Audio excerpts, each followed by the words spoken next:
Welcome back to the CSP Elite Baseball Development Podcast. I'm your host, Eric Cressey, and this is episode 215. We're long overdue for a lengthier solo episode. Most of my Pinch Hit Friday episodes are solo ventures, but this one I wanted to dig in a little bit more.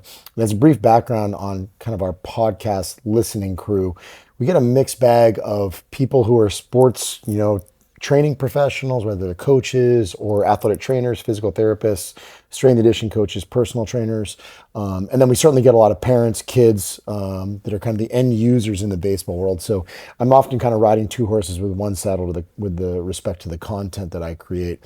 Some people like to have it a little bit more dumbed down for the end users, and some people like it when I really nerd out for sports medicine stuff and have things like orthopedic surgeons on and all that. So with that said, this is definitely going to be a nerd episode. We're going to have some big words on the anatomical side of things. So if you're underneath the parent and player dynamic, it might not be as intriguing for you unless you've experienced some of this stuff. But if you are, physical therapist, strength addition coach, one of those folks in the kind of applied health sciences field, hopefully this will be helpful for you with dealing with what we're going to talk about today, which is sports hernias. Has a couple other fancy names. Core muscle surgery is probably the thing we hear the most in the media. Athletic pubalgia is really more of the long-term name that you'll hear in the medical community. So we're going to dig in a little bit on this because you do see a lot of them at this time of year, and we'll explain why once we get to it. But stay tuned, and we will hit it in a second here. This episode is brought to you by AG1, the most comprehensive NSF certified for sport daily nutritional supplement I've ever tried. With so many stressors in life, it can be difficult to maintain effective nutritional habits and give our bodies the nutrients they need to thrive. As a father of 3 young kids and a co-founder of multiple businesses in multiple states on top of still being an avid exerciser, I know that busy schedules can really take their toll on us. Whether it's poor sleep, exercise or life stressors, environmental factors, or simply not eating enough of the right foods, we can often wind up deficient nutritionally. This is where AG1 can really help. It's a game-changing nutritional insurance policy. They simplify the logistics of getting optimal nutrition on a daily basis by giving you just one thing with all the best things. That's why I use it daily, as do several of my family members, and we recommend it to a lot of our top athletes. One scoop of AG1 contains 75 vitamins, minerals, and whole food sourced ingredients that work together to fill the nutritional gaps in your diet to support energy, focus, digestion, and recovery. And this can all happen for less than $3 per day and without taking multiple products. While most nutritional supplements come to market and stay stagnant, AG1 continues to obsessively improve this one holistic formula based on the latest research, producing over 50 improvements in the last decade alone. They invest in the most absorbable and natural source of each ingredient and go above and beyond in third-party testing to ensure their customers continue to receive the highest quality and best tasting nutrition happen on the planet. Whether you're keto, paleo, vegan, dairy-free, or gluten-free, it'll work for you, and it contains less than 1 gram of sugar per serving. They put 75 ingredients through the rigorous NSF certification test to come up with a safe formula that's trusted by some of the world's top athletes, including many of our own at Cressey Sports Performance. Right now, AG1 is giving our listeners a special offer of 10 free travel packets with their first purchase. Just head to drinkag1.com/Cressey and claim this special offer. These travel packets are perfect for supporting your immune system, energy, and gut health while you're traveling for games, training, or simply on the go. They can be great counterbalance to the less than ideal on-the-road food options that are out there for a lot of our traveling baseball players. So if you want to bridge the gap between deficient and optimal and give yourself the best chance of getting nutrient diversity, head to drinkag1.com/Cressey to get 10 free travel packets with your first purchase. Again, that's drinkag1.com/Cressey, Cressey. You won't regret it. All right. We are going to talk today about the sports hernia, also known as athletic pubalgia or the core muscle surgery.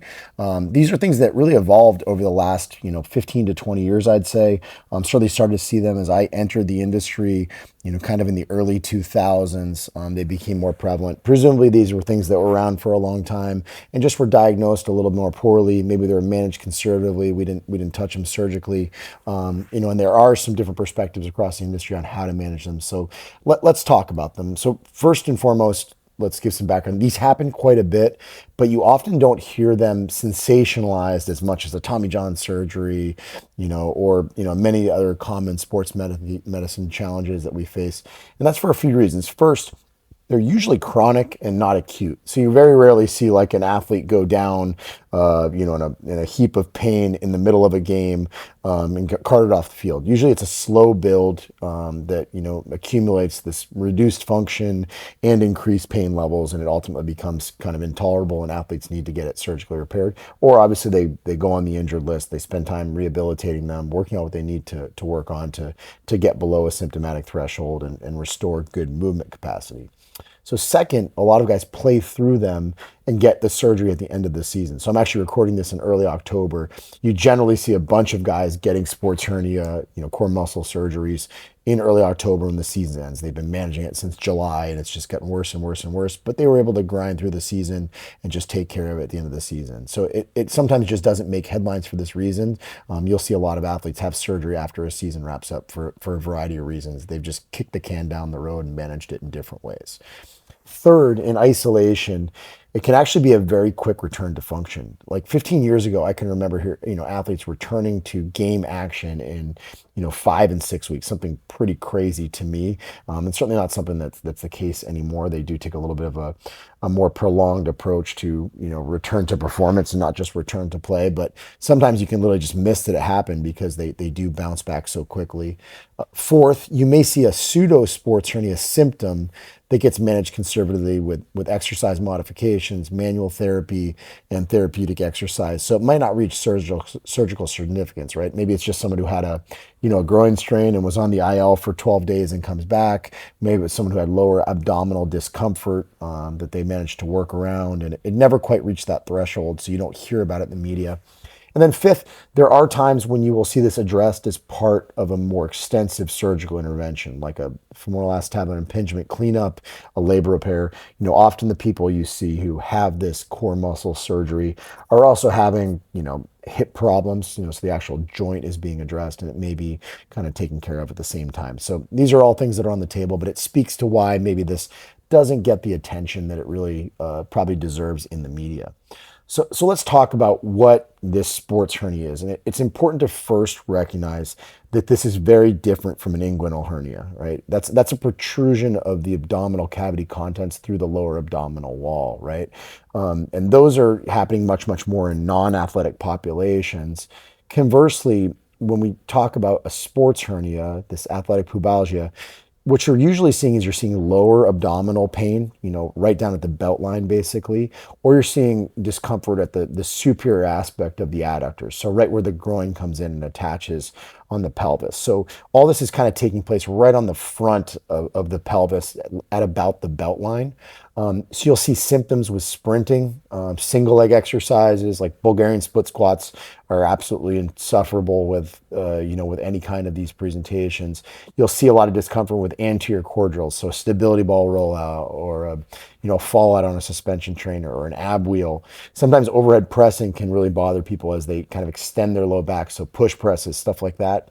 And then certainly change of direction can be challenging as well as you kind of jolt those adductors. And we'll talk about the functional anatomy behind this now, but it's very common in soccer, certainly common in hockey, baseball, really any extension rotation sports. You'll see it in NFL players who are running fast. You'll see it in kickers and punters.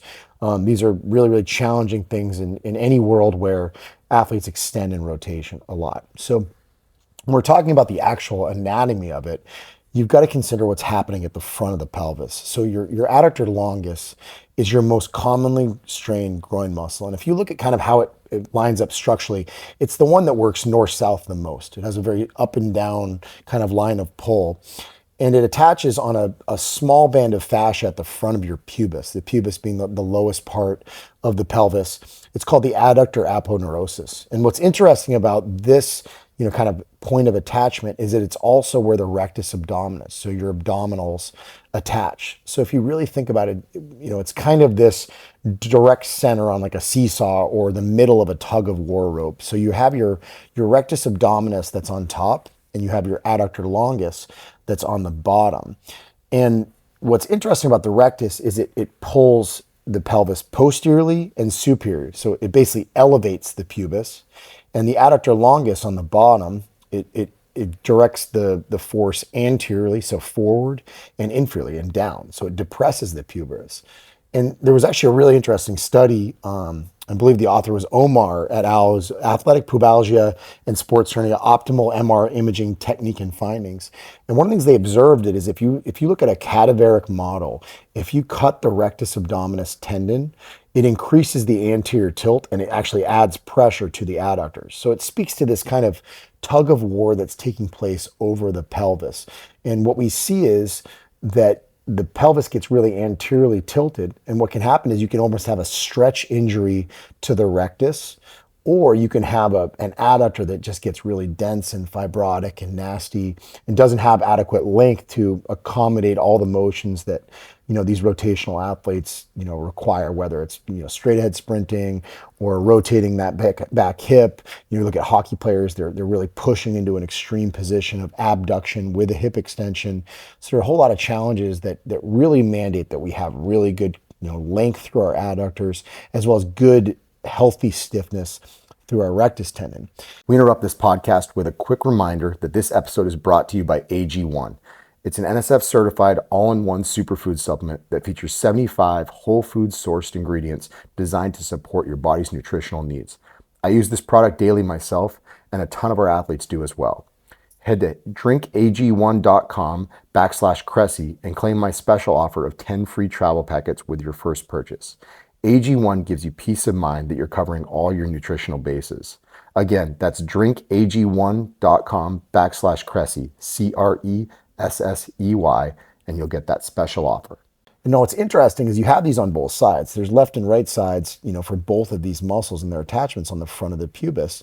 And what happens is it works very much like a tent, right? Where if you take down one guide wire on a tent, you're basically going to have all the forces redistributed, in kind of weird places. So sometimes you'll wind up with subsequent problems. I can remember, distinctly seeing a player in the past who kind of managed this conservatively for a really long time. And before you know it, he was having discogenic back pain, right? You'll see some people that will wind up with pain at the pubic symphysis, kind of like an osteitis pubis case. So these are really challenging cases because, they kind of are one of those ones where you have to listen when it whisper and really integrate, the right kind of treatment approach when it's just starting up versus waiting for it to get bad. And obviously, becomes a big problem if you rip a tendon off of that pubis. Now, one of the things I always emphasize to this is you will absolutely see more of these on the right side. And if you're familiar with the left AIC, right BC posture that the crew at the Posture Restoration Institute has really put out there, there's an anatomical basis for us having a pretty hefty asymmetry in our body. And I think a lot of our right-handed athletes really ingrain this even more. So if you go into a Major League Baseball locker room, you're going to see a whole lot more low right shoulders and adducted right hips. And it's just kind of the way that this posture takes us. And the concern about having a right hip that is generally more adducted is your right adductors are going to live in a position of shortness. And when you ask that hip to really abduct extensively, using the example of like a pitcher who's right-handed going down the mound, like you're asking those adductor longus muscles to really stretch a lot every time you go and try to throw a glove side fastball. So what we're really looking at is this direct tug of war over the pelvis. And it seems like right adductors have a really long way to go, and they start in a little bit more of a shortened position. So over the chronic course of time, we're going to see people that probably wind up with more issues on this side. So taking that a step further, we should talk, what's the plan of attack for addressing these, for preventing these. So I think first things first, every athlete, regardless of their sporting discipline, should look to decrease tissue density in the adductor muscle group, right? So these are, a large collection of muscles that, have a ton of cross-sectional area on the medial compartment of the thigh.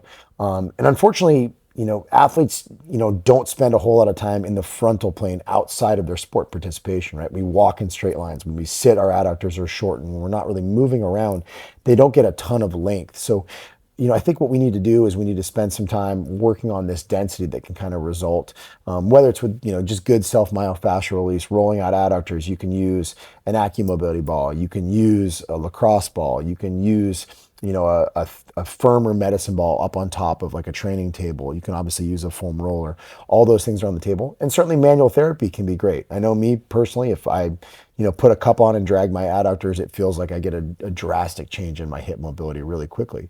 The problem is, your adductors run pretty close to your hip socket, and as a result of that, it's kind of an uncomfortable area for a lot of people to get work on. It's kind of a private area, so athletes won't often ask for treatments in this area. So, sports medicine practitioners really need to be proactive about people who can benefit, may need to get a dry needle, on the medial aspect of their thigh in a place that, requires them to effectively move the family jewels out of the way.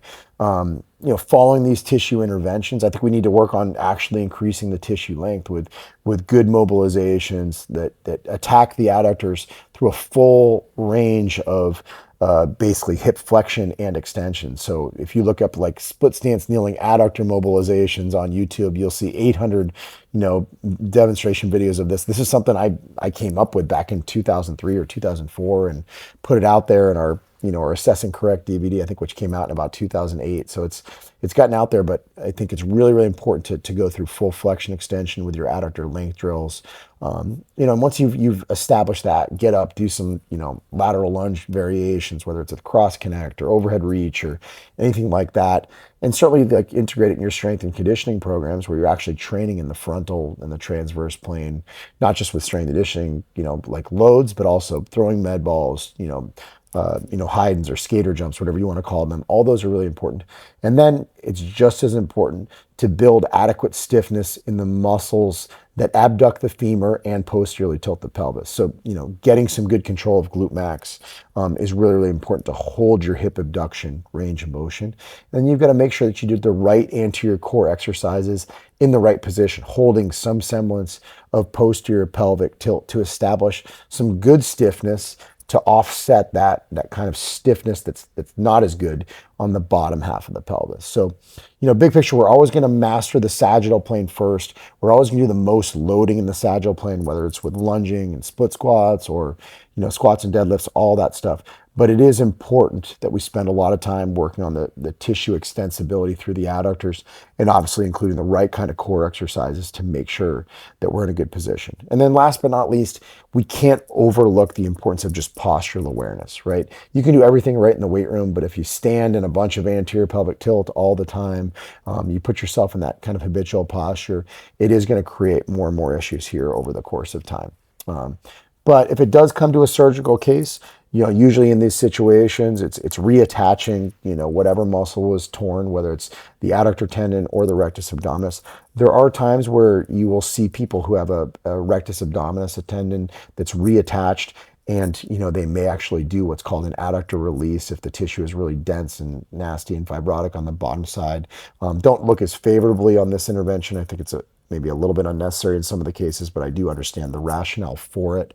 And then big picture, I've also heard stories from, some friends in this realm who actually have seen scenarios where the rectus abdominis tendon, particularly in kind of a football population, actually becomes so hypertrophied in its attempt to kind of keep up with this heavy anterior pelvic tilt that they may actually have to do kind of scar tissue removal as part of it, just because it becomes very balled up and nasty on the superior aspect of the pelvis. So interesting perspectives on all this stuff, but big picture, it's usually related to too much stiffness on the bottom and too little stiffness on the top. And all that said, once you've got good tissue quality, you've got adequate tissue length, you've got adequate core control, and you've got adequate balance strength both in and out of the sagittal plane, you're in a great position to attack your sport-specific activities and build back up to return to performance. What I can't overstate enough as you come back from this is that you should always, if you have these symptoms, you have this diagnosis, you should always make a good run at conservative treatment and activity modifications before going the surgical route.